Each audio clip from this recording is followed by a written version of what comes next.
बिस्मिल्लाहिर्रहमानिर्रहीम। हमारा आज का टॉपिक है हाइब्रिडाइजेशन। और हाइब्रिडाइजेशन का अगर आप सिंपल मतलब देखना चाहें, इसका मतलब ये होगा दो मुख्तलिफ चीजों को मिक्स करना। हाइब्रिड होता है दो मुख्तलिफ चीजों का मिक्सचर, उसको हाइब्रिड कहते हैं। जैसे बायो में आपने अगर ग्रेगर मेंडल वाले आपने वो यूनिट स्केल पढ़ा हो, अगर आप बायोलॉजी पढ़ते थे तो आपने पढ़ा था डाई हाइब्रिड क्रॉस। हाइब्रिड कहते हैं दो मुख्तलिफ चीजों का मिक्सचर। तो हाइब्रिडाइजेशन का मतलब है एक ऐसा प्रोसेस है जिसमें दो मुख्तलिफ चीजें क्या होती हैं, मिक्स। बेसिकली ये हाइब्रिडाइजेशन का प्रोसेस कार्बन में होता है। अब कार्बन में क्यों होता है हाइब्रिडाइजेशन, क्या होती है हाइब्रिडाइजेशन और किस तरह से कार्बन में होता है, उसका फायदा क्या है? आइए सबसे पहले कार्बन को देख लेते हैं। कार्बन की केमिस्ट्री क्या है? कार्बन में आमतौर पे 6 इलेक्ट्रॉन होते हैं। कार्बन का एटॉमिक नंबर 6, 6 इलेक्ट्रॉन है उसमें। अगर इसकी इलेक्ट्रॉनिक कॉन्फ़िगरेशन आप चेक करें कार्बन की, तो कार्बन की जो 6 इलेक्ट्रॉन की इलेक्ट्रॉनिक कॉन्फ़िगरेशन है वो है 1s2, 2s2, 2p2। ये जनरल कार्बन की क्लासिफिकेशन है अकॉर्डिंग टू इलेक्ट्रॉन्स। इलेक्ट्रॉन को किस तरह से एक दूसरे के अपने ऑर्बिटल्स के अंदर वो कैसे अरेंज करता है, इलेक्ट्रॉनिक कॉन्फ़िगरेशन ये। अगर इस पी को मैं मजीद एक्सप्लोर करूं या इलैबोरेट करूं तो आपको पता है px होता है, py होता है और pz होता है। तो 1s2, 2s2, 2p2 का मतलब है, आपने ऑब्बो प्रिंसिपल ऑफ इंस्टीट्यूट पढ़े थे फर्स्ट ईयर के अंदर, उसमें यह था कि अगर स्पेस अवेलेबल है तो फिर इलेक्ट्रॉन इकट्ठा रहने की बजाय अलग अलग रहने को ज्यादा प्रेफर करते हैं। तो यहां पे क्या होगा, एक इलेक्ट्रॉन px में आ जाएगा, एक इलेक्ट्रॉन py में आ जाएगा। और अब आप अगर इस कार्बन को देख रहे हो तो कार्बन के पास दो अनपेयर्ड इलेक्ट्रॉन, कौन कौन से? px और py यहां पे अनपेयर्ड है। और आमतौर पे आप ये पढ़ते हैं जब कोवेलेंट बॉन्ड बनता है तो वो एटम जो बॉन्ड बनाता है वो बेसिकली अपने अनपेयर्ड इलेक्ट्रॉन को पेयर करना चाहता है। यहां कितने अनपेयर्ड इलेक्ट्रॉन है? 2 अनपेयर्ड। इसका मतलब है कार्बन इन दोनों को अगर पेयर करना चाहेगा तो 2 इलेक्ट्रॉन बाहर से रहेगा। तो कार्बन इसके मुताबिक कितने बॉन्ड बनाएगा? 2 बॉन्ड। 2 अनपेयर्ड है ना, तो 2 ही बॉन्ड बनाएगा, 2 किसी से शेयर करेगा और बॉन्ड बना लेगा। तो इस कॉन्फ़िगरेशन के मुताबिक कार्बन क्या है? कार्बन डाइवैलेंट है, 2 बॉन्ड बना सकता है। क्यों? ये तो उसका कंप्लीटली फील्ड है, इसको तो वो किसी से शेयर ही नहीं करेगा। ये भी कंप्लीटली फील्ड है, इसको भी किसी से शेयर नहीं करेगा। इस ऑर्बिटल में एक इलेक्ट्रॉन है, इसमें भी एक इलेक्ट्रॉन है, इन दोनों को वो फिल करना चाहता है तो 2 में शेयर करेगा, 2 ऑर्बिटल में शेयर करेगा। तो कितने बॉन्ड बनाएगा? 2 बॉन्ड। तो इस कॉन्फ़िगरेशन में कार्बन क्या है? डाइवैलेंट। लेकिन हमें यह बात पता है कि कार्बन दर हकीकत टेट्रावैलेंट होता है, 4 बॉन्ड बनाता है। कार्बन 2 बॉन्ड नहीं बनाता, कार्बन 2 बॉन्ड नहीं बनाता। कितने बॉन्ड बनाता है? 4 बॉन्ड बनाता है। इस स्टेज में जब कार्बन में ये 2 इलेक्ट्रॉन अनपेयर्ड होते हैं, इस स्टेज को कार्बन की बोलते हैं ग्राउंड स्टेट। इसका मतलब है कार्बन जब बॉन्डिंग कर रहा होता है तो वो ऐसा नहीं होता, उसमें इलेक्ट्रॉन की अरेंजमेंट ये नहीं होती।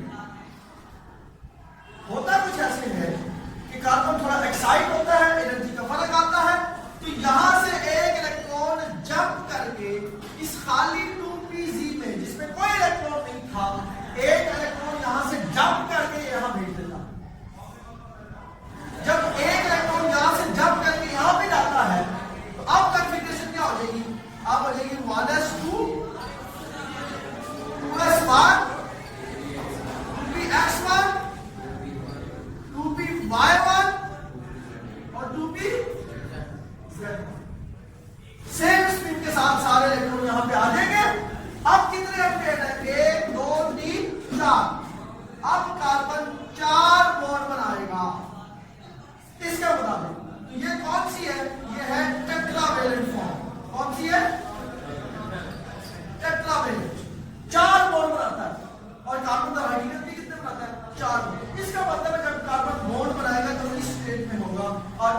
ठीक हो गया।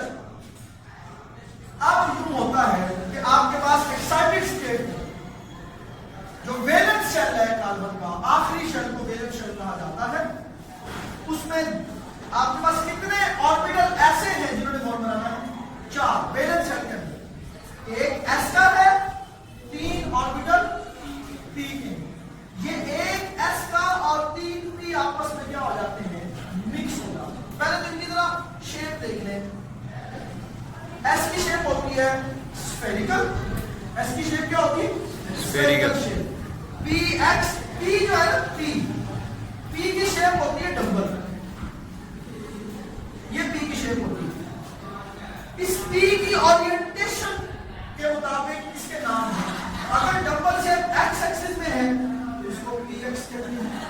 अगर ये डबल शेप पी वाई में है तो इसको वाई एक्सिस में है तो इसको पी वाई कहते हैं। और अगर ये डबल शेप जेड एक्सिस में है तो इसको पी जेड कहते हैं। तो कार्बन के पी जो है इसकी 3 फॉर्म है, यानी 3 शेप है, 3 ओरिएंटेशन है।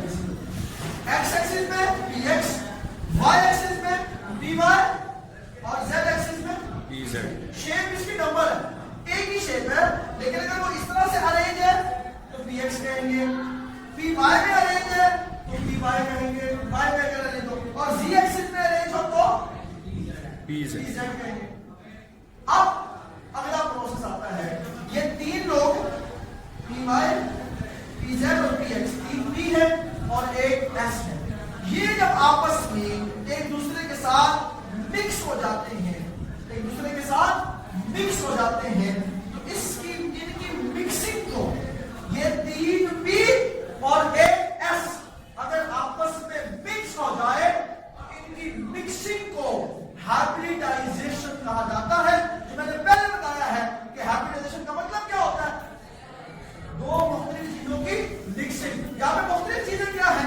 एस बिल्कुल अलग ऑर्बिटल है, मुख्तलिफ ऑर्बिटल है।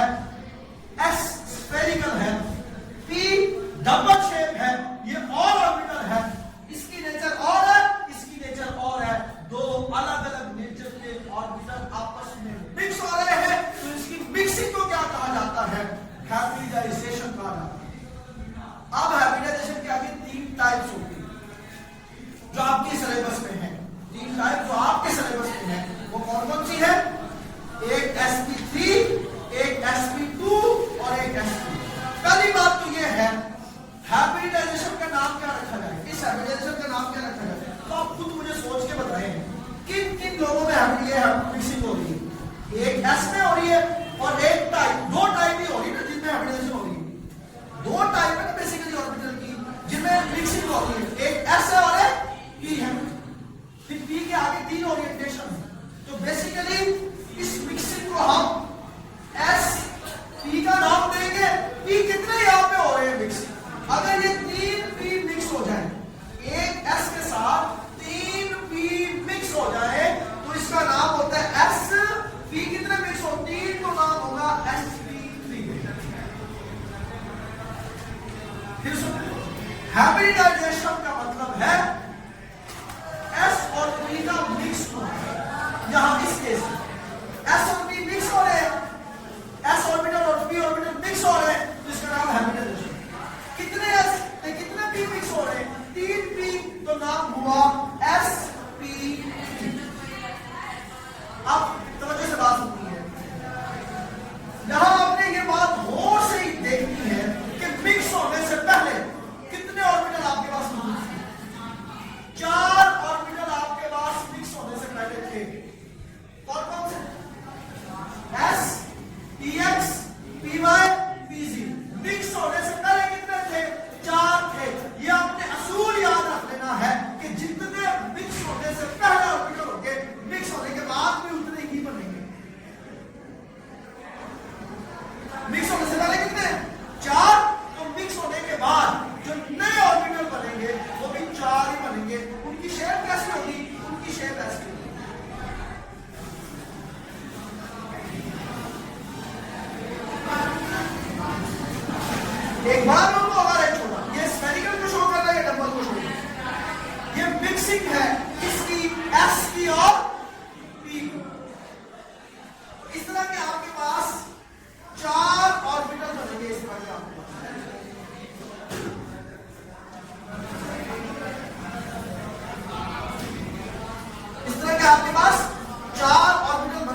कि मिक्स होने से पहले इनकी शेप अलग थी, शेप अलग है, ये स्फेरिकल है, ये डबल है, अलग शेप थी। मिक्स होने के बाद इनकी शेप सबकी एक जैसी हुई, मुझसे कुछ बड़ा बन गया, कुछ छोटा बन गया है, और ये एक जैसी शेप होगी, ठीक है। दूसरी बात, मिक्स होने से पहले इनकी एनर्जी अलग अलग थी, एस की एनर्जी और होगी, पी की एनर्जी और होगी, इनकी एनर्जी अलग अलग थी, क्योंकि अलग अलग लोग थे। लेकिन जब ये मिक्स हुए, अब चारों एक तरह के लोग बन गए, शेप भी इनकी एक जैसी है, एनर्जी भी इनकी एक जैसी है। इस तरह के ऑर्बिटल को डीजनरेट ऑर्बिटल कहा जाता है। क्या कहा जाता है? Degenerate orbital. इसका मतलब ये है, जब ये मिक्स हो जाएंगे, यानी क्या होंगे? मिक्स होने का दूसरा नाम क्या है? हाइब्रिडाइजेशन। यानी जब ये हाइब्रिडाइजेशन हो जाएगी तो चार आपके पास जो ऑर्बिटल बनेंगे, इनको हाइब्रिडाइज्ड ऑर्बिटल कहेंगे, और इनका नाम क्या होगा? जो इनकी मिक्सिंग हुई है उसके मुताबिक नाम होगा। तीन पी मिक्स मॉडल में एक एस मिक्स हो रहा था, तो इसकी मिक्सिंग को क्या कहा गया? sp3 hybridisation. और इन ऑर्बिटल में चारों में एक एक इलेक्ट्रॉन आ जाएगा, चार इलेक्ट्रॉन चार से पहले में, तो चारों में एक एक इलेक्ट्रॉन आ जाएगा, और ये क्या होगा? sp3 hybridisation. अब मैं आपको बताता हूं sp3 हाइब्रिडाइजेशन में कार्बन अपने बॉन्ड कैसे बनाता है। आज का आखिरी बात आज के मैं इसको बता दूं, योग्य है। चल, अब आप यूं समझे कि ये जो हाइब्रिडाइज्ड ऑर्बिटल बन गए हैं, इनको हमने कार्बन के इर्द गिर्द अरेंज करना है। कार्बन के इर्द गिर्द, कार्बन के ऑर्बिटल है बेटा, कार्बन का ऑर्बिटल है, कार्बन का ऑर्बिटल है ना, तो कार्बन के गिर्द इनको क्या करने लगे हैं? अरेंज करने लगे हैं। अब ये बॉन्डिंग करें, ये सारा काम हमने क्यों किया था? हम ये कह रहे थे कि जब ये हाफ फिल्ड होगा तो ये क्या करेगा? आगे अपनी बॉन्डिंग करेगा और चार बॉन्ड बनाएगा कार्बन। टेट्रावैलेंसी को हमने साबित किया, ठीक है। अब जरा बात सुनिए, अब ये कार्बन है और कार्बन के गिर्द आप यहां अगर देखेंगे तो ये चार ऑर्बिटल, आप मेरी बात बड़ा गौर से सुनिएगा। जब हम इसको यहाँ अरेंज करते हैं तो अपनी आसानी के लिए इसे ये वाला लूप में बिठा रहा हूँ, ये वाला लूप छोड़ना, क्योंकि ये जो लूप टाइप है ये मैं साथ नहीं बना रहा। ये एक sp3 ऑर्बिटल है, ये एक sp3 ऑर्बिटल है। इसी तरह कार्बन के बाद ये दूसरा sp3 ऑर्बिटल है, ये तीसरा sp3 ऑर्बिटल है, और ये चौथा sp3 ऑर्बिटल। आपने इन दोनों लूप को मिला के एक नहीं समझना, ये डबल शेप नहीं है, ये एक लूप एक ऑर्बिटल है, ये एक लूप एक ऑर्बिटल है, ठीक है। ये चार ऑर्बिटल अब इसके गिर्द आगे हैं, और चारों में क्या है? एक एक इलेक्ट्रॉन मौजूद है, चारों में एक एक इलेक्ट्रॉन मौजूद है। तो अब इसमें यहाँ एक इलेक्ट्रॉन है, यहाँ भी इसमें एक इलेक्ट्रॉन है, यहाँ भी एक इलेक्ट्रॉन है, यहाँ भी एक इलेक्ट्रॉन है। अब होगा क्या? इसके साथ हाइड्रोजन आएगा। हाइड्रोजन में हाइड्रोजन की कॉन्फ़िगरेशन क्या होती है? 1s1 स्फेरिकल, और s क्या होता है? स्फेरिकल होता है। इसके साथ एक हाइड्रोजन आएगा ऐसे, और ऐसे आकर अपना एक इलेक्ट्रॉन इसके साथ क्या करेगा? शेयर करेगा। 1s हाइड्रोजन है ये, और इसके साथ ये सिग्मा बॉन्ड बन जाएगा। दूसरा हाइड्रोजन आएगा और इसके साथ अपना एक जो इलेक्ट्रॉन उसके अंदर है उसको क्या करेगा? शेयर करेगा। और यहाँ भी एक आपके पास हाइड्रोजन आ जाएगा और अपना एक इलेक्ट्रॉन इसके साथ क्या कर लेगा? शेयर कर देगा। और यहाँ भी ऐसा ही होगा। तो ये चार बॉन्ड कार्बन ने क्या कर दिए? बना लिए, और ये बेसिकली आपके पास मीथेन का स्ट्रक्चर बन गया, जिसको आप टेट्राहेड्रल स्ट्रक्चर कहते हैं। चार बॉन्ड ये मीथेन का स्ट्रक्चर हो गया। और ये असल इस पूरे स्ट्रक्चर को और कार्बन की टेट्रावैलेंसी को अगर आप क्रिस्टलोग्राफिक स्टडी देखें या इसके स्ट्रक्चर को देखें और इनके एंगल फाइंड आउट करें, अगर आप हाइब्रिडाइजेशन के अलावा देखेंगे तो आपको एग्जैक्ट वो एंगल नहीं मिल सकते जो यहाँ मिल रहे हैं। हाइब्रिडाइजेशन ने हमारी बहुत सारी प्रॉब्लम सॉल्व की है कि जब हम रियल लाइफ में मॉलिक्यूल को स्टडी करते थे तो एंगल कितना आता था?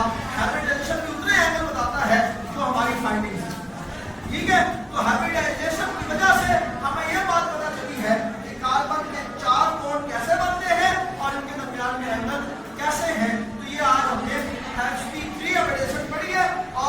बाद मीथेन के स्ट्रक्चर को देखा। कल के लेक्चर में इंशाल्लाह इसको थोड़ा सा रिपीट भी करेंगे और